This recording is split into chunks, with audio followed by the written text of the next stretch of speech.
Hello dear student, આજનો આપણો વિષય છે વિજ્ઞાન ધોરણ 8 પાઠ 10 તરુણાવસ્થા તરફ.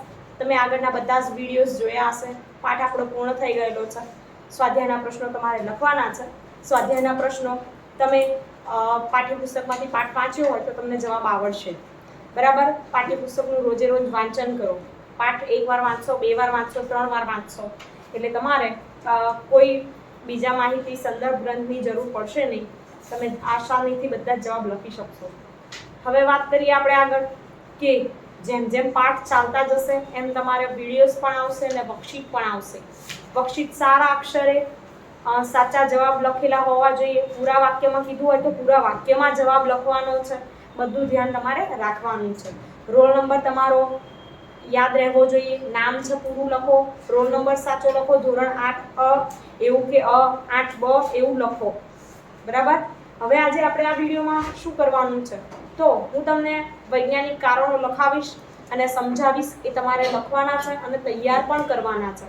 મુદ્દાસર પ્રશ્ન અને વૈજ્ઞાનિક કારણ એવી વસ્તુ છે કે તમે બધા વિદ્યાર્થીઓ છો, એક વાક્યવાળા પ્રશ્નોના જવાબ કે 2 માર્ક્સના પ્રશ્નોના જવાબ તરત લખી શકો છો, પણ વૈજ્ઞાનિક કારણ કે મુદ્દાસર પ્રશ્નની જ્યારે વાત આવે ત્યારે તમે જોઈને ઉતારા કરીને લખતા હોવ છો, બરાબર, મોઢે લખતા નથી. તો એવું ના કરો. કદાચ તમારે એકવાર તમે જોઈને લખો, તૈયાર કરો, પછી ફરીથી મોઢે લખવાનો પ્રયત્ન કરો.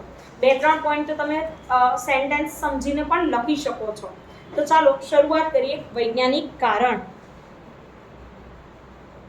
હવે પહેલું વૈજ્ઞાનિક કારણ છે કે પિચ્યુટરી ગ્રંથિને સર્વોપરી ગ્રંથિ ગણવામાં આવે છે. કેવી રીતે લખવું એ પણ તમને સમજાવીશ.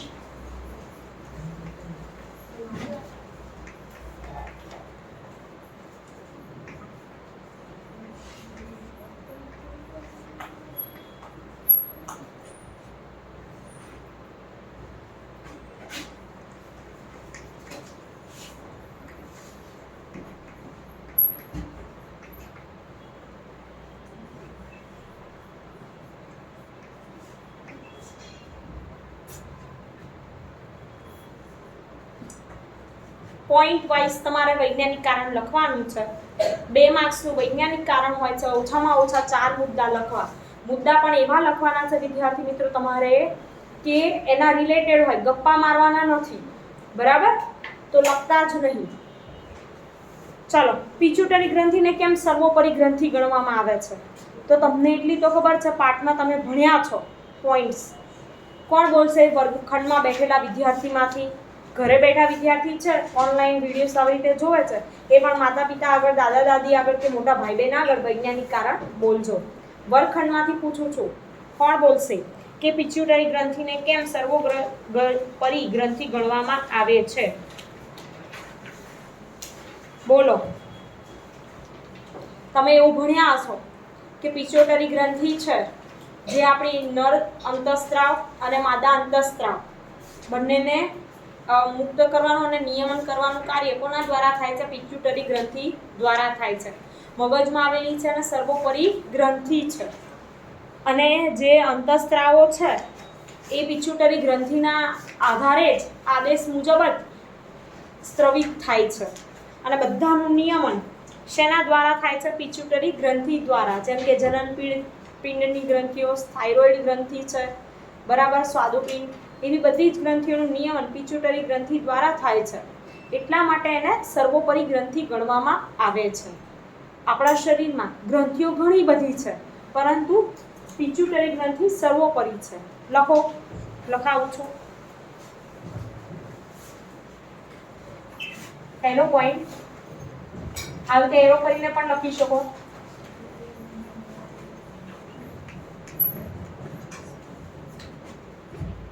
પિચ્યુટરી ગ્રંથિ મગજ સાથે જોડાયેલી અંતઃસ્ત્રાવી ગ્રંથિ છે.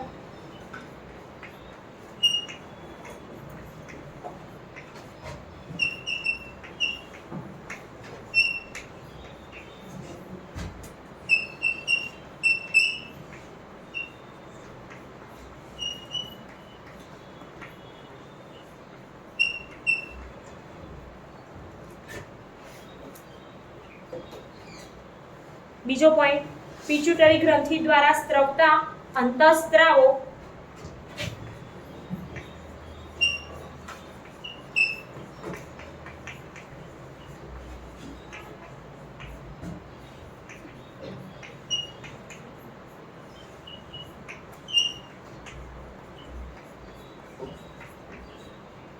અંતઃસ્ત્રાવો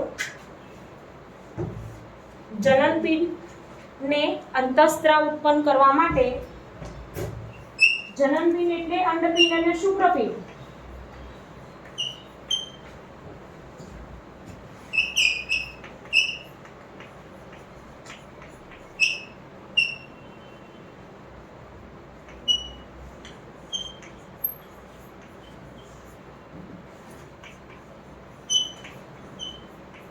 ઉત્તેજિત કરે છે.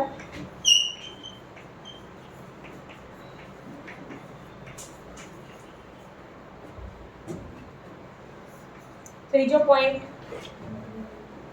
થાઇરોઇડ તેમજ એડ્રિનલ ગ્રંથિ પિટ્યુટરી ગ્રંથિ દ્વારા સ્ત્રવિત અંતઃસ્ત્રાવના માધ્યમ દ્વારા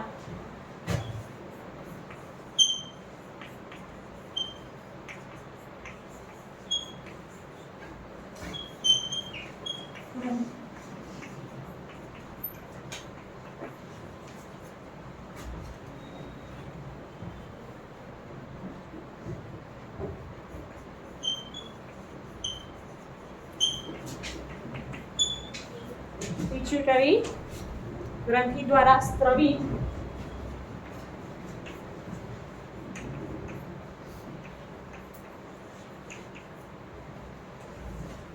અંતઃસ્ત્રાવના માધ્યમ દ્વારા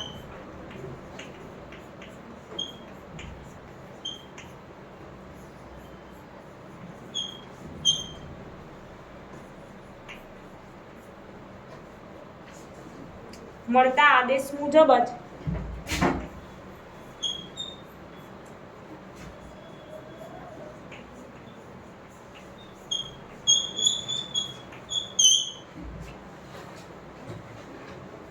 પોતાના અંતઃસ્ત્રાવને મુક્ત કરે છે.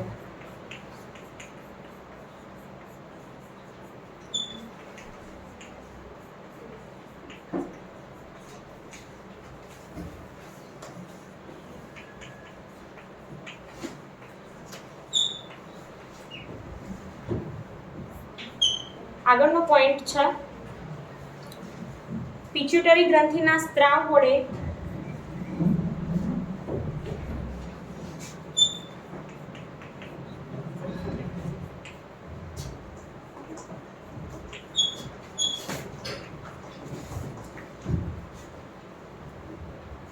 થાઇરોઇડ, એડ્રિનલ અને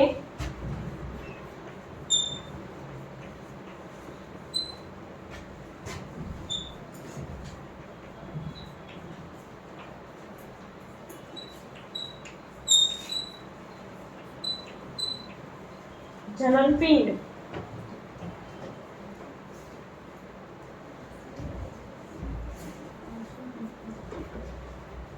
સ્ત્રાવોનું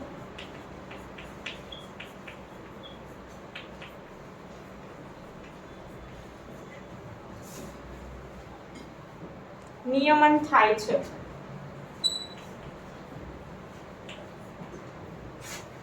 આથી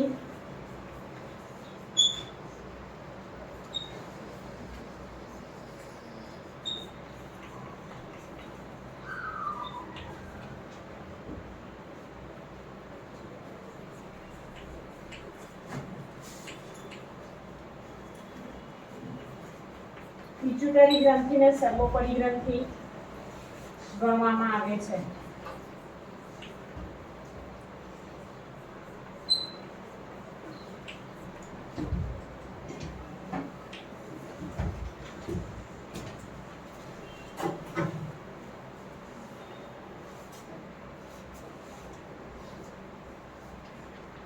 બીજું વૈજ્ઞાનિક કારણ, આવી રીતે તમારે પોઈન્ટ વાઇઝ વૈજ્ઞાનિક કારણ લખવાનું છે તો તમને 2 માંથી 2 માર્ક્સ મળે.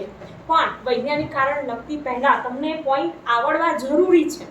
એ મુદ્દો શું છે સમજવું ખૂબ જરૂરી છે કે પિટ્યુટરી ગ્રંથિ દ્વારા આખું નિયમન થાય છે. એના આદેશ મુજબ જ બીજી ગ્રંથિઓ પોતાના અંતઃસ્ત્રાવ મુક્ત કરે છે. બરાબર, એટલા માટે. બીજું વૈજ્ઞાનિક કારણ છે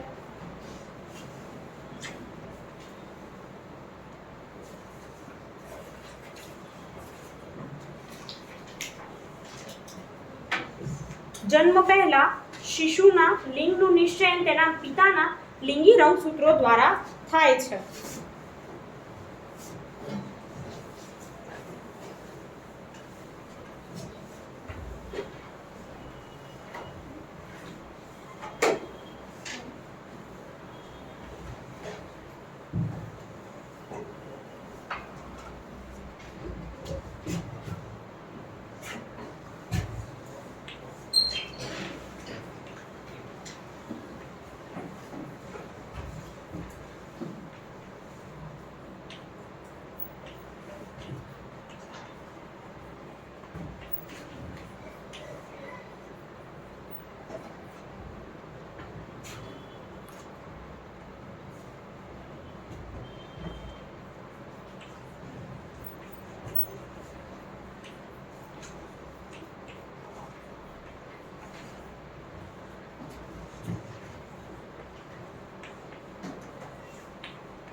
હવે આપણે આગળ ભણી ગયા પાઠમાં કે આપણા શરીરમાં 23 જોડ રંગસૂત્રો આવેલા હોય છે, એટલે કે 46 રંગસૂત્રો, એમાંની એક જોડ એ લિંગી રંગસૂત્રો હોય છે, જેમાં સ્ત્રીમાં XX અને પુરુષમાં XY રંગસૂત્રો આવેલા હોય છે. બરાબર. હવે તમને ખબર છે કે જ્યારે શુક્રકોષમાં એક રંગસૂત્ર હોય અને અંડકોષ શુક્રકોષમાં X રંગસૂત્ર અથવા Y રંગસૂત્ર હોય છે, પણ જો X રંગસૂત્ર ધરાવતું શુક્રકોષ છે એ સ્ત્રીના X રંગસૂત્ર ધરાવતા અંડકોષ સાથે ફલન પામે તો એના દ્વારા છોકરીનું નિર્માણ થશે. અને જ્યારે Y રંગસૂત્ર ધરાવતો શુક્રકોષ છે એ X રંગસૂત્ર ધરાવતા કોષ સાથે નિર્માણ જોડાશે ત્યારે શું થશે તો છોકરો જન્મશે. બરાબર. એટલે કે પુરુષમાં જે રંગસૂત્ર છે X અને Y એના દ્વારા સંતતિનું લિંગ નિશ્ચયન થાય પિતાના લિંગી રંગસૂત્રો દ્વારા.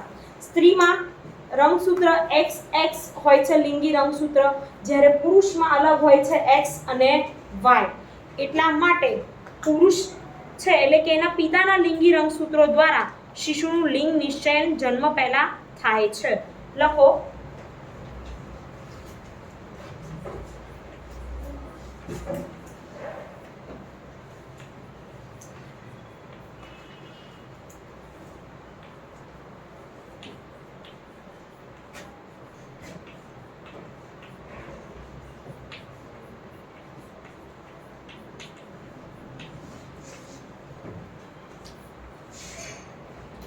આગળ તેમાં એક જોડ લિંગી રંગસૂત્રો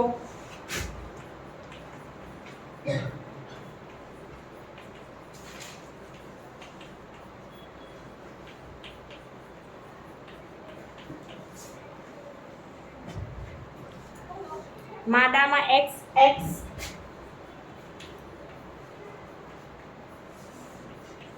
અને નરમાં XY હોય છે.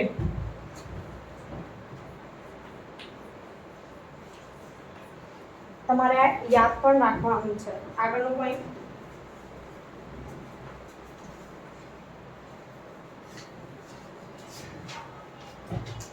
અફલિત અંડકોષમાં હંમેશા એક X રંગસૂત્ર હોય છે.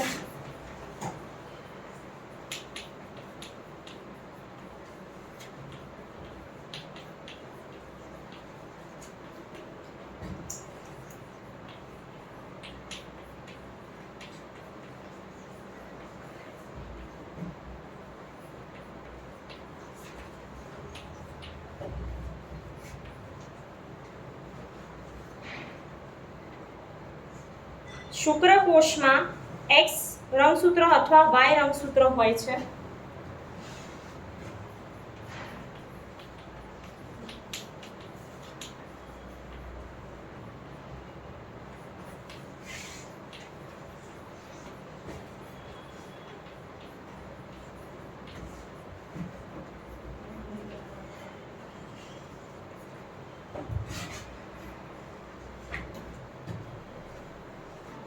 જો X રંગસૂત્ર ધરાવતો શુક્રકોષ અંડકોષનું ફલન કરે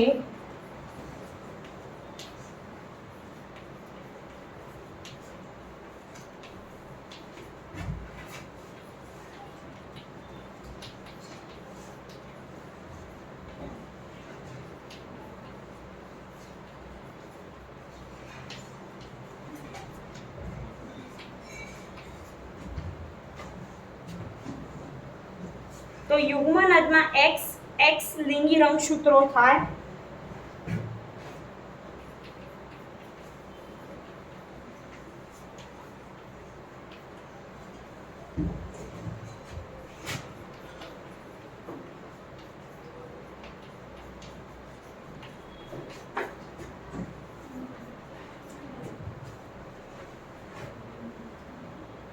અને તે માદા શિશુમાં વિકાસ પામશે.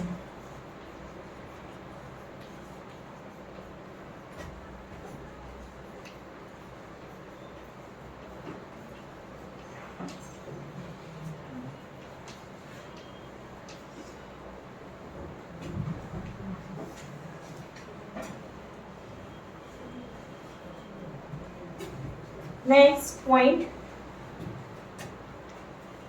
જો Y રંગસૂત્ર ધરાવતો શુક્રકોષ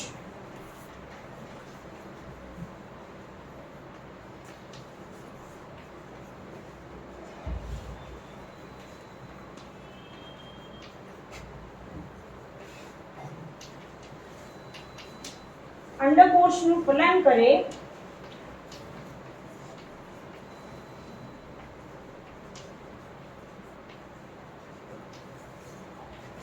તો યુગ્મનજમાં X Y લિંગી રંગસૂત્રો થાય.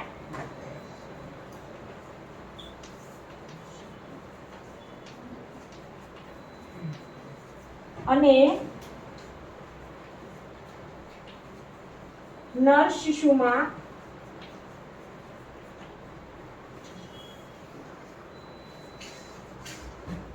વિકાસ પામશે.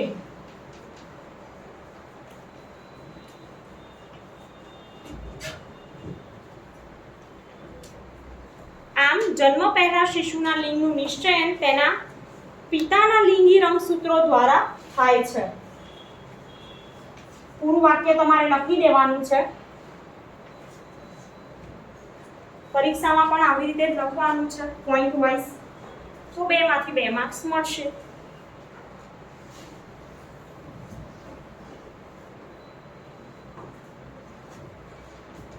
બરાબર. હવે આગળ એક સમજાવું.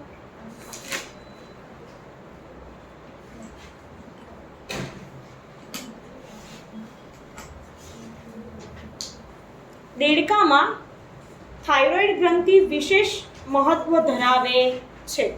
ત્રીજું વૈજ્ઞાનિક કારણ છે, દેડકામાં થાઇરોઇડ ગ્રંથિ વિશેષ મહત્વ ધરાવે છે. તેમાં પહેલો પોઈન્ટ આપણે શું લખી શકીએ દેડકામાં? તો દેડકામાં કાયાંતરણ અંતઃસ્ત્રાવની અસર હેઠળ થાય છે. કાયાંતરણ એટલે શું? તો ટેડપોલ છે, નાનો દેડકો, બરાબર, એ ટેડપોલમાંથી મોટો દેડકો પુખ્ત બને છે, એને કહેવાય કાયાંતરણ. તો અંતઃસ્ત્રાવની અસર હેઠળ થાય. ટેડપોલનું દેડકામાં રૂપાંતર થવાની ક્રિયા થાઇરોઇડ ગ્રંથિ દ્વારા સ્ત્રવિત થાઇરોક્સિનની અંતઃસ્ત્રાવની અસરથી થાય છે. કઈ ગ્રંથિ મહત્વની છે? તો થાઇરોઇડ ગ્રંથિ. કયો અંતઃસ્ત્રાવ? તો થાઇરોક્સિન અંતઃસ્ત્રાવ. એના અસર હેઠળ થાય છે.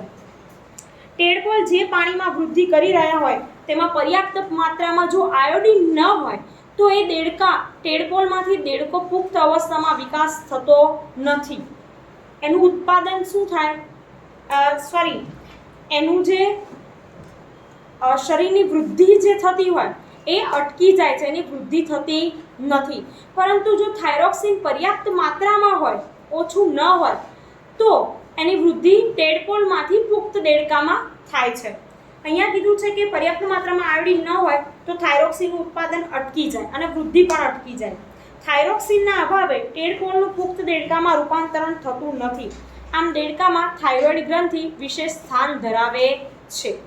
આગળ બીજો વાત કરીએ કે તરુણ વયની વ્યક્તિમાં ચહેરા પર ખીલની સમસ્યા સર્જાય છે.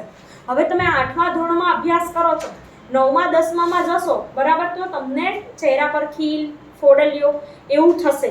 બધા બાળકોને થાય એવું નહીં, બરાબર, ઘણા બાળકોને ના પણ થાય. તો એ શેના કારણે? તો આપણે જાણીએ છીએ પ્રસ્વેદ ગ્રંથિ અને તૈલીય ગ્રંથિ આપણા શરીરમાં આવેલી હોય છે. તો તરુણાવસ્થામાં પ્રસ્વેદ ગ્રંથિ અને તૈલી ગ્રંથિઓ વધારે પડતી ક્રિયાશીલ થઈ જાય. અંતઃસ્ત્રાવનું પ્રમાણ શું થાય? વધી જાય. પ્રસ્વેદ ગ્રંથિ અને તૈલીય ગ્રંથિઓનો સ્ત્રાવ વધી જાય છે. ચહેરા પર તેલ ગ્રંથિઓનું પ્રમાણ વધારે હોય. આ કારણે તરુણ વયની વ્યક્તિના ચહેરા પર ખીલની સમસ્યા સર્જાય છે.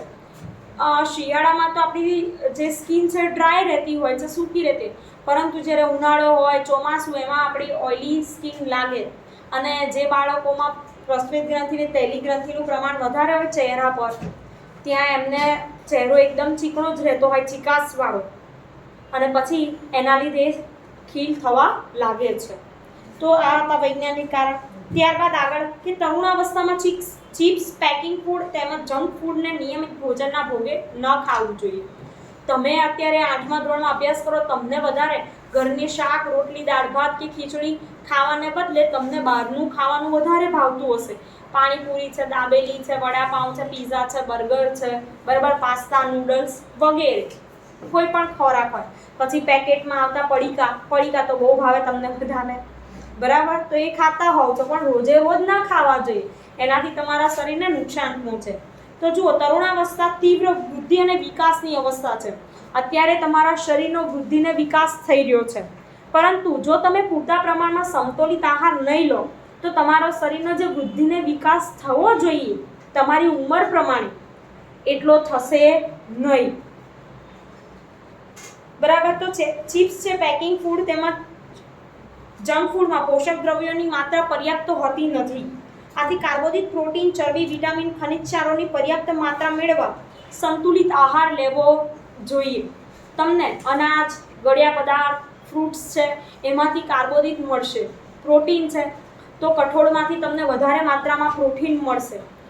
તૈલીય પદાર્થ એમ કે ચરબી છે, ચરબી શેમાંથી મળે તો ઘી છે, માખણ છે, બટર છે, એમાંથી તમને વધારે પ્રમાણમાં ચરબી મળે.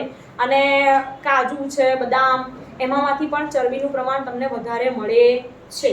અને માંસ મચ્છી ખાતા હોય તો એમાંથી પણ પ્રોટીન ને ચરબી મળે. તો તમારે એવો ખોરાક લેવો જોઈએ જેથી તમારા શરીરનો વૃદ્ધિ ને વિકાસ તમારી ઉંમરની સાથે થાય.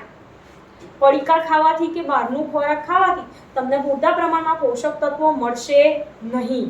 તો તમારે જે ચિપ્સ, પેકિંગ ફૂડ અને જંક ફૂડ ખાતા હોય એ ખાવું જોઈએ નહીં. તમને ખબર નથી હોતી કે એ ચિપ્સ છે જે પેકેટમાં આવતી વસ્તુઓ છે ખોરાકની, એ કેટલા સમય પહેલાંની હોય, બરાબર, પેકિંગ ક્યારનું થઈ ગયું હોય. આપણે એમ તો એક્સપાયરી ડેટ હવે સરકાર ધ્યાન રાખે છે, લખતા પણ હોય છે પેકેટ્સ પર કે ક્યારે એનું મેન્યુફેક્ચર થયું છે અને ક્યારે એક્સપાયરી ડેટ છે, પણ તોય એ પેકેટમાં હોય છે, વાસી હોય છે. જ્યારે આપણે ઘરનું ભોજન છે શુદ્ધ સાત્વિક ભોજન કહેવાય, તો એ તમારે ખાવું જોઈએ. તો આવી રીતે જ્યારે વૈજ્ઞાનિક કારણ પૂછાય કોઈ પણ તો તમારે સમજવાનું છે અને પછી એમાંથી જવાબ લખવાનો. હવે અહીંયા પોઈન્ટ આપ્યો, ધારો કે ઉપર તમને લખ્યું હોય કે આ છે જન્મ પહેલા શિશુના લિંગનું નિશ્ચય તેના પિતાના લિંગી રંગસૂત્રો દ્વારા થાય. તો તમને એ પોઈન્ટ સમજીને થોડું ઘણું પાઠ વાંચ્યું હોય ને 2-3 વાર, એટલે તમને પોઈન્ટ્સ મગજમાં યાદ આવવા લાગે કે આમાં આ પોઈન્ટ લખી શકાય, બરાબર. તો પહેલા તમારે વાક્ય સમજવાનું અને પછી વૈજ્ઞાનિક કારણ લખવાના છે. તો આ વિડીયોમાં આપણે આટલે સુધી માહિતી રાખીશું. મેં તમને જે વિડીયોમાં વૈજ્ઞાનિક કારણ સમજાવ્યા, લખાવ્યા, નોટબુકમાં લખજો અને તૈયાર કરતા રહેજો. Thank you.